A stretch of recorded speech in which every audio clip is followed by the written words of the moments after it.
Bagaikan irama dan lagu, begitu juga alam semula jadi yang mempunyai pelbagai peranan dan fungsinya terhadap keseimbangan ekosistem dalam kehidupan kita setiap detik waktu.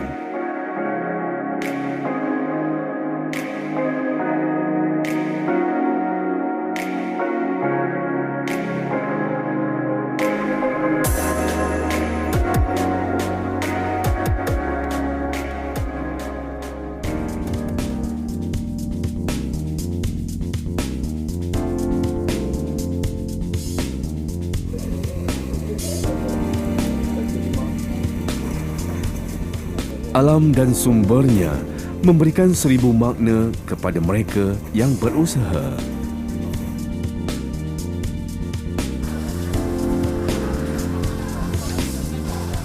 Sekarang ni lagi mahal. Kalau dulu memang murah. Sekali ambil aja barang tu 1000 hantar. Harga terus lah, tinggi lah. Barang tak ada. RM7 membawa ke RM13, RM14. Tak ada. Kalau kerang ada, harga memang sama. Tak cukup besar lah dia pun tangkap. Tapi memang market memang kerang kurang kan. Orang pun angkat juga pun. Sekarang kerang mahal tak boleh dibuang. Balik direbus. Janji ada barang aja. Kalau murah takkan saya jual mahal.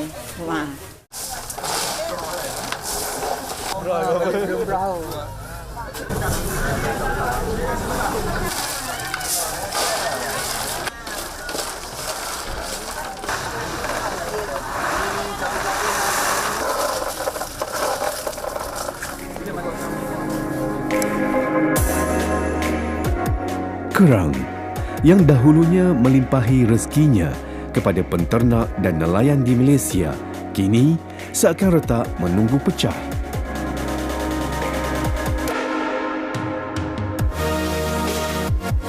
Kekayaan sumber yang ada seakan diancam dari hari ke hari.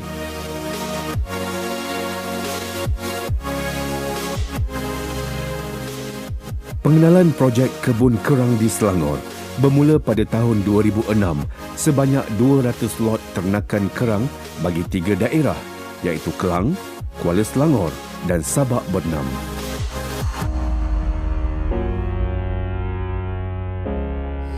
Itu polusi kadang-kadang banyak susah cakap lah. Kalau nasib baik, ala ong lah. You taruh sikit-sikit, dia boleh hilang pun kira main untung. Tapi biasa 10 pasien pun tak sampai lah. Dah hilang lah.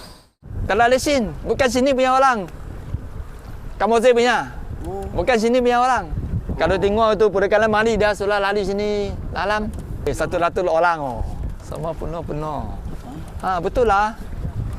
Biasa tabur mau 1 tahun lebih baru boleh dapat duit. Sekarang itu barang harga ada. Memang curi punya maya. Salah satu tujuannya adalah memanfaatkan perairan Selangor yang kaya dengan lumpur yang sesuai untuk ternakan kerang atau Anadara granosa. Pembahagian keluasan sebanyak 50 hektar bagi setiap satu lot telah ditetapkan 10 lot di Kelang, 75 di Kuala Selangor dan 115 di Sabak Bernam. Sewaktu projek ini mula diperkenalkan, pengeluaran pada masa tersebut adalah sekitar 1,000 metrik tan setahun. Ianya meningkat ke tahun yang seterusnya. Selepas itu pada tahun 2008, peningkatan hampir sekali ganda, iaitu lebih kurang 13,000 metrik tan. Dan kemuncak pengeluaran kebun kerang negeri Selangor ini adalah pada tahun 2010 sebanyak 41,400 metrik tan. Lazimnya, telur tidak berbentuk bulat. Pada asalnya, telur di dalam induk betina kerang adalah berbentuk buah per atau air mata. Apabila telur dari betina dan sperma jantan bersenyawa, pencantuman menjadikan telur tadi berubah menjadi bentuk bulat. Dalam kitaran hidup telur dan larva kerang, telur kerang akan mengalami proses meiosis, iaitu pembentukan sel dan pembahagian sel, iaitu dari 2 kepada 4 sel, 6 sel, 8 sel dan seterusnya. Sehinggalah berhenti pembahagian sel tersebut dan berubah kepada bentuk yang lain, iaitu apa yang dikenali trokofor. Di peringkat trokofor ini, telur mula bergerak dan selepas 20 jam ia berubah ke peringkat yang mana ianya dikenali sebagai larva D. Di peringkat inilah penerimaan makanan berlaku. Seterusnya iaitu peringkat ambuh dan peringkat padiliviga atau peringkat larva pemata. Di peringkat larva pemata, uniknya, ia akan mengalami perubahan ciri-ciri badannya, iaitu terdapat satu bintik hitam di atas cengkerangnya dan mengeluarkan satu kaki dan mula mendap ke dasar hamparan lumpur serta menjadi benih yang sebenarnya. Kerang sebenarnya diternak mengikut kaedah ternakan ekokultur. Tapi kerang diternak di kawasan perairan terbuka. Jadi dia bergantung kepada benih-benih kerang yang terhasil dari kaedah semula jadi dah. Jadi laut-laut di Selangor terutamanya adalah kawasan ekosistem yang sangat sesuai untuk benih-benih kerang hadir, dan kebanyakan kerang-kerang yang diternak di seluruh negara mendapat bekalan benih dari Selangor. Jadi ekosistem Selangor ni sangat-sangat berbeza dari ekosistem negeri-negeri lain di pantai barat ni, di mana ekosistem di Kuala Selangor terutamanya adalah tempat di mana selut-selut yang halus mendap. Oleh kerana perairan di sini ni peredaran arusnya agak perlahan, jadi ianya sesuai untuk pemendapan selut-selut halus. Dan selut-selut halus ini membentuk ekosistem dataran lumpur yang sangat-sangat sesuai untuk kejatuhan benih-benih kerang. Sebab itulah Selangor sentiasa dilimpahi dengan benih-benih kerang.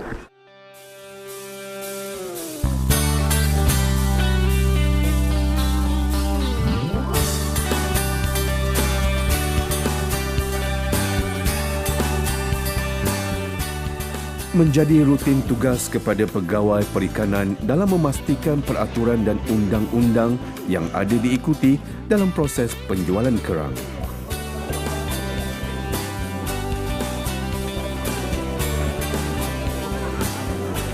Pemeriksaan terperinci dijalankan bagi memastikan kadar dan perincian kerang yang dipasarkan adalah mengikut peraturan.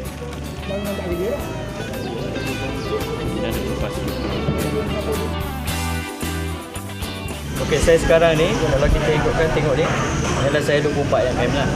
Mana kalau saya 24 mm ni dikira saiz benih. Kalau ikut daripada peraturan perikanan untuk kerang 2002, saiz yang kita benarkan 25 mm ke atas untuk tujuan jualan lah. Yang mana saya 25 mm ke atas ni saiz kerang dewasa. Tapi kita fahamlah dalam banyak-banyak kerang yang kita ambil ni memang akan ada terlepas lah saiz-saiz yang kecil macam ni kan.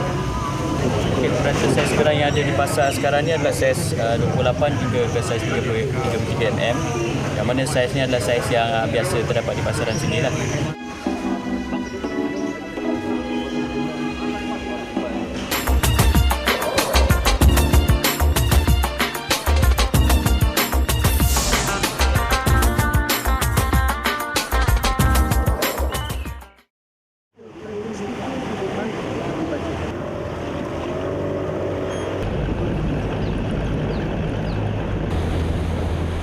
Bagi projek kerang di Selangor, antara salah satu syarat ialah peserta adalah nelayan sepenuh masa dan menjadi sasaran objektif Jabatan Perikanan Malaysia dalam membantu meningkatkan pendapatan nelayan tradisi dari rata-ratanya RM700 ke RM3,000 sebulan.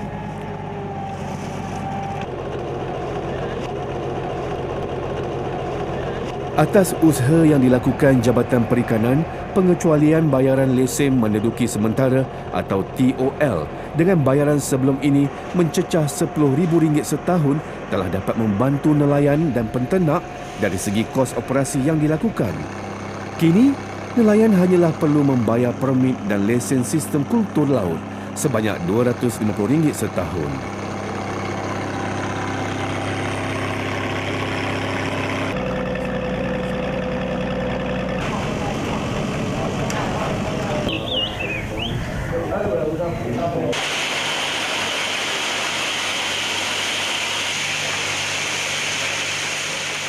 Permintaan yang tinggi terhadap sumber ini menyebabkan nelayan dahulunya menghadapi pelbagai masalah dari aspek penggredan dan mengasingkan kulit. Kini, dengan adanya bantuan mesin yang diberikan Jabatan Perikanan, ia secara tidak langsung dapat menjimatkan mangsa dan tenaga dalam operasi ketika musim menuai.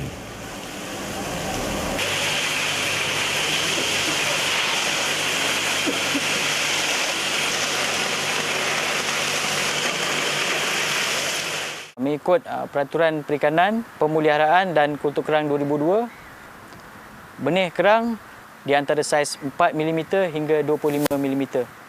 Salah satu daripada isu benih kerang ini semakin pupus adalah disebabkan aktiviti penyeludupan dan juga disebabkan pencemaran yang berlaku di kawasan-kawasan ternakan. Dia bagi kita 2006, mula buat 2007. Masuk tahun kelima, dia dah lain. Ada yang mati, ada yang apa, tanah tempat yang apa, yang tak bertanah lembik. Kerang bermula tahun 2010 sehingga sekarang pendaratannya mulai merosot secara mendadak dan ini memerlukan tindakan pembetulan dari segi sama ada pengurusan perikanan ternakan kerang di Selangor.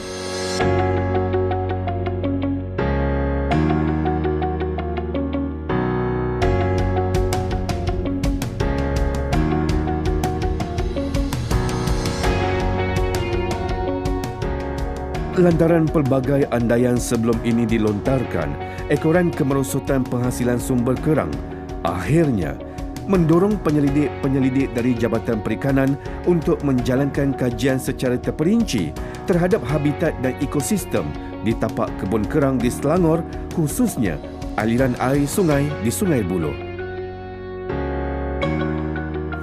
Kajian persampelan terhadap populasi dan biologi kerang di tapak ternakan akan dilakukan. Selain itu, kajian kualiti air, terascendiman dan fitoplankton akan dijalankan bagi mengesan punca permasalahan yang timbul. Sekarang kita akan membuat persampelan atau menggunakan penyawak yang besar-besar di tapak lain.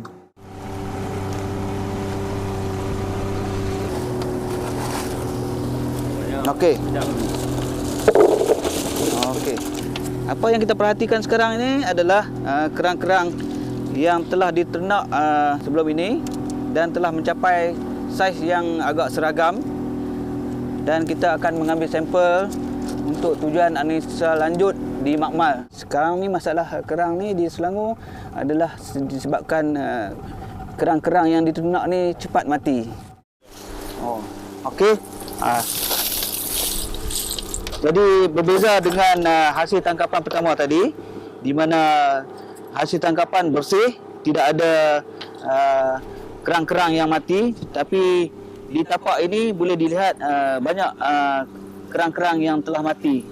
Keadaan begini mengganggu kehidupan kerang, di mana mereka terpaksa bersaing bagi mendapatkan makanan yang sama, iaitu plankton.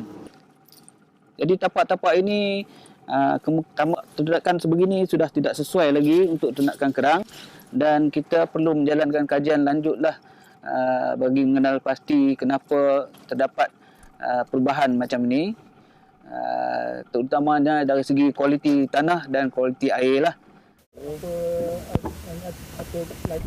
Let long note 03 15 140.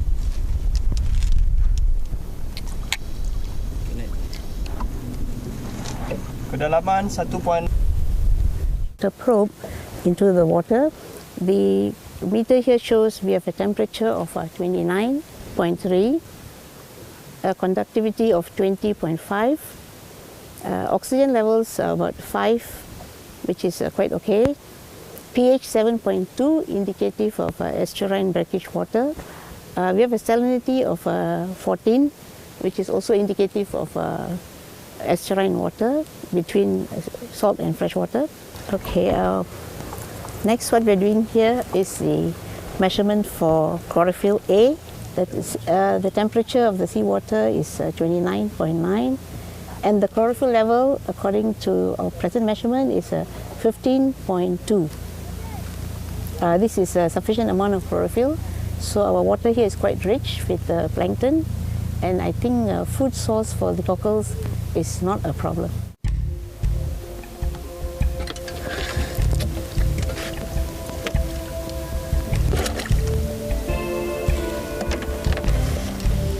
Pengambilan sampel tanah turut diambil bagi mengumpul data secara holistik terhadap tapak ternakan kerang.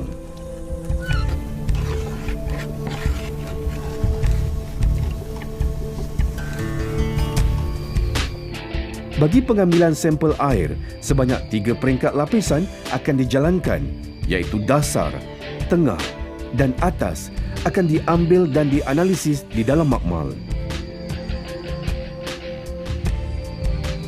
Bagi kajian yang menyeluruh, pihak Jabatan Perikanan bersama Lembaga Urus Air Selangor atau LUAS sebagai pihak yang berkepentingan di Selangor turut menjalankan kajian terhadap aliran air sungai di Sungai Buloh yang dilaporkan mempunyai tahap kebersihan yang membimbangkan.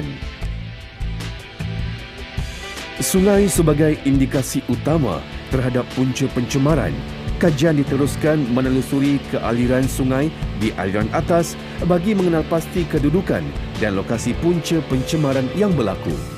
Not as threatening. The big culprit is ammonia. We also sample water and take it back to the lab, and that analysis might indicate our ammonia levels, because that would show if there's anthropogenic pollution in the river.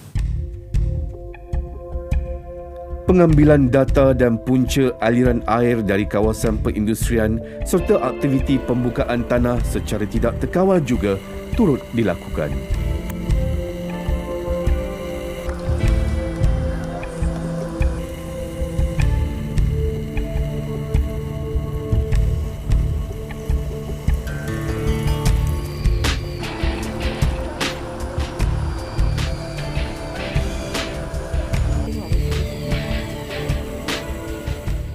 Kita dah kenal pasti daripada siasatan kita, terdapat effluent daripada satu kilang yang sedang memproses plastik recycle, di mana sebenarnya kalau ikutkan dia mencemar Sungai Buloh dan menyebabkan air berwarna hitam.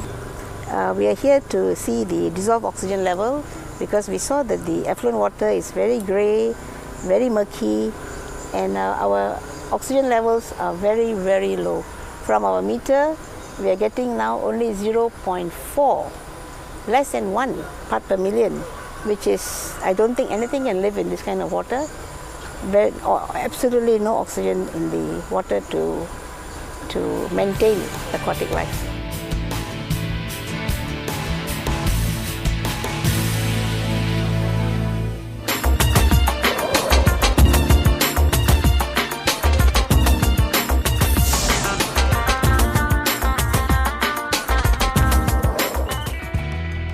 Untuk mendapat data yang terperinci, beberapa kajian susulan di dalam makmal dilakukan. Di Institut Penyelidikan Perikanan Batu Maung, penyelidik-penyelidik akan mengkhususkan kerja-kerja kajian bagi mendapat data dalam pelbagai perspektif. Bagi Dr. Alias, kajian mengetahui tumbesaran dari mula benih diletakkan hingga musim tuaian bagi jangka masa 6 bulan dengan kerja-kerja ukuran saiz dan berat diperincikan.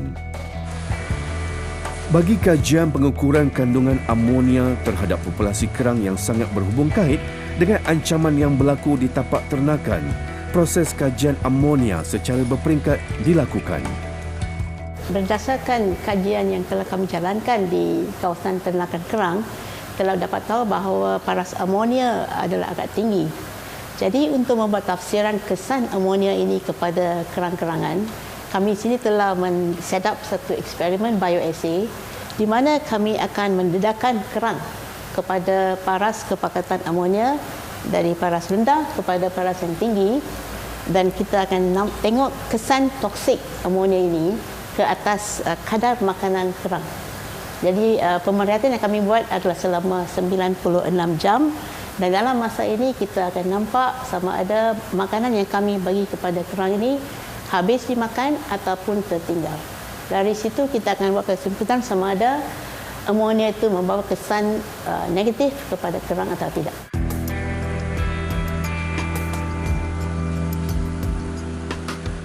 Hasil kajian mendapati kepekatan kandungan amonia mengubah tindak balas kerang yang menutup cengkerangnya dan tidak melakukan proses pemakanan.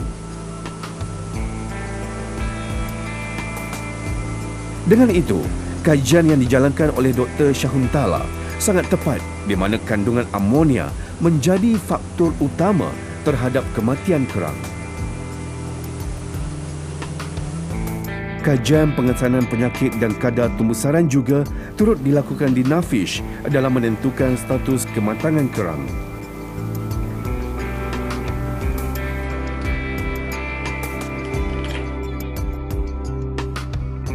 Sebahagian daripada tisu, contoh macam tisu insang ataupun tisu gonad dia ataupun tisu penghadaman dia akan diambil checking untuk penyakit virus, bakteria, parasit dan salah satu lagi yang matang. Struktur begini dan kita boleh andaikan induk ni ialah induk yang matang. Bagi ukuran secara terperinci sedimen dan tanah di tapak ternakan, unit marin di Jabatan Mineral dan Geosains dipertanggungjawabkan. Di sini proses menentukan jenis sedimen dijalankan terhadap lumpur di tapak ternakan bagi mengenal pasti punca kemerosotan populasi ternakan Anadara granosa atau kerang.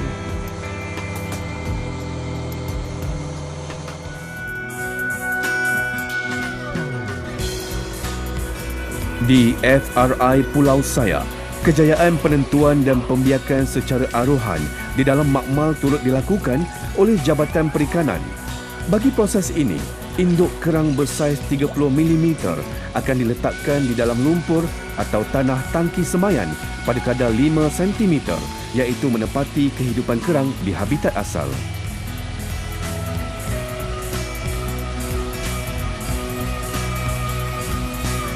Apabila kita membuat pembenihan kerang, kita memerlukan lebih banyak betina daripada jantan bagi proses penghasilan telur. Di dalam sistem ini, beberapa elemen yang ditambah nilai mengikuti habitat asal, iaitu ciri-ciri penting seperti air laut dan aliran air sebagai menggantikan fenomena pasang surut di habitat semula jadi.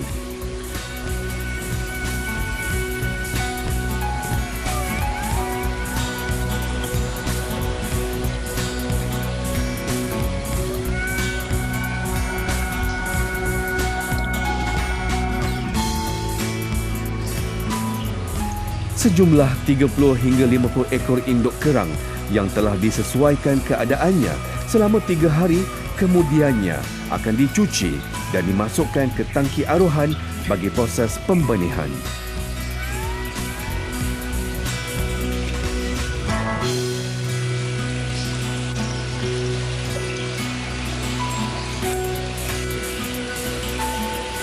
Pendekatan induce dengan menggunakan aliran suhu air sedikit panas membolehkan induk-induk mengeluarkan telur dan sperma yang seterusnya berlakunya pensenyawaan.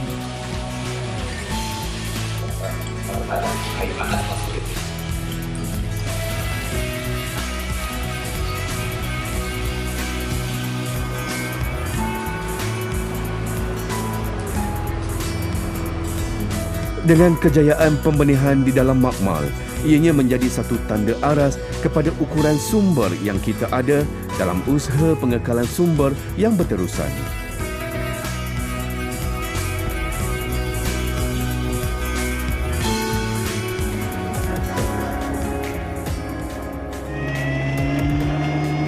Diharapkan dengan penguatkuasaan undang-undang dan pemantauan yang berterusan yang dijalankan Jabatan Perikanan dan semua yang terlibat dalam memastikan sumber khazanah Anadara granosa ini terus dapat berkembang biak dengan baik buat selamanya.